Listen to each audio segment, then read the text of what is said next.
तो उसको लोग एकदम गांठ बांध करके रखते हैं मेडिकल साइंस में कि ये लैंसेट ने बोला है तो इसका मतलब सही बोला है। वो है भूमिका लैंसेट की।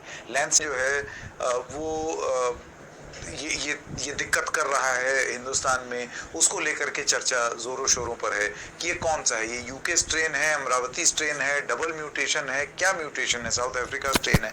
इन्हीं सब के बीच में एक नई चीज आई है और वो नई चीज ये है कि अब ऐसा नहीं है कि आप किसी कोरोना संक्रमित आदमी को छू लें और उसके बाद फिर उसके जो हाथ में या और किसी तरीके से जरासीम या कीटाणु जो है वो आपके हाथ में आ जाएं और फिर आप अपने नाक में या मुंह में वो हाथ डालें और आपको वो हो जाए। यही केवल एकमात्र ट्रांसमिशन का तरीका नहीं है। या ये कहा जाता है हाथ वाथ धोते रहिए रेगुलरली ताकि बार बार वो हाथ, संक्रमित हाथ जो है वो, या हाथ पर अगर कोई कीटाणु हो वो नाक या मुंह में जाए, वही एक कारण नहीं है। अब एक नई चीज आ गई है और ये नई चीज दी है लैंसेट ने। सबसे पहली बात हम आपको बता दें लैंसेट क्या है। लैंसेट आप ये समझिए कि मेडिकल जगत में, मेडिकल विज्ञान में, मेडिकल साइंस में लगभग एक ग्रंथ की तरह इसकी मायने है। यानी कि अगर लैंसेट में कोई चीज आ गई तो उसको लोग एकदम गांठ बांध करके रखते हैं मेडिकल साइंस में कि ये लैंसेट ने बोला है तो इसका मतलब सही बोला है। वो है भूमिका लैंसेट की।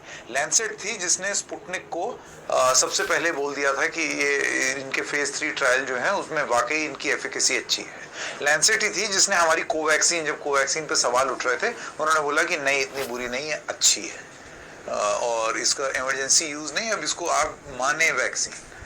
तो ये लैंसेट है जिसके बारे में हम बता रहे हैं। ये लैंसेट अब ये बताता है कि अब कोविड-19 के बारे में जो ताज़ा जानकारी मिली है वो ये है कि वो हवा से भी फैल रहा है। यानी कि अगर अभी अगर जैसे मैंने मास्क नहीं लगाया हुआ, क्योंकि मैं अभी के कानून के हिसाब से, अभी की बोले हुए के हिसाब से मैं सोशल डिस्टेंस मेंटेन किए हुआ हूँ, इस वजह से मैंने मास्क उतारा हुआ है।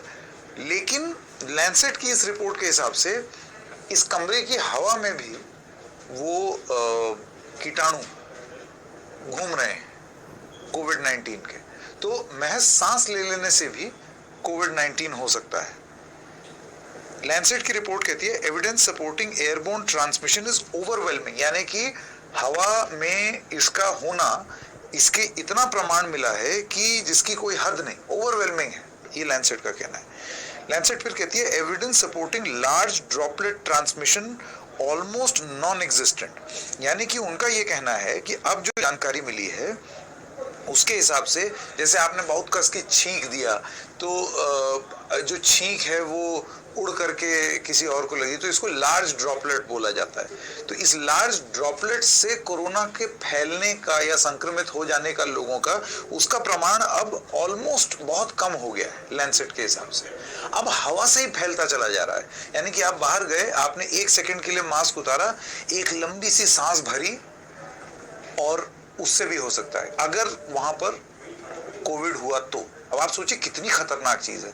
मतलब आदमी हर समय थोड़ी मास्क पहने रहेगा। अपने घर में आकर के आप जब सोएंगे तो भी क्या मास्क पहने रहेंगे? कितना आदमी मास्क पहन लेगा? अपने घर के अंदर भी आप मास्क नहीं। अभी तो ये था ना कि बाहर जाते वक्त आपने पहन लिया, तो अब क्या करें? ये लैंसेट की रिपोर्ट में एक ये बात आई है। फिर वो कहते हैं urgent that WHO adapts their description of transmission to scientific evidence. उनका ये कहना है कि बहुत जरूरी हो गया है वर्ल्ड हेल्थ ऑर्गेनाइजेशन के लिए कि वो जल्दी से जो अभी प्रचार और प्रसार जिस बात का कर रहे हैं, जो ये चीज बोल रहे हैं कि आप लोगों के बीच में मास्क पहन करके रखें और आप मास्क लगाए रहें और लोगों से दूर रहें और हाथ ना मिलाएं, हाथ धोते रहें, ये सब करते रहिए। लेकिन उसमें ये WHO जरूर डाल ले कि अब सिर्फ हाथ धो देने से या बाहर जाते वक्त मास्क पहन लेने से नहीं होगा, हवा में भी है। तो ये चीज भी WHO को डालनी चाहिए, ये लैंसेट ने कहा है। लैंसेट फिर कहता है कि ट्रांसमिशन रेट्स ऑफ कोविड-19 are much higher indoors than outdoors. यानी कि घर के अंदर होने की उसकी गुंजाइश बहुत ज्यादा है बजाय इसके कि बाहर। क्योंकि घर में क्या होता है,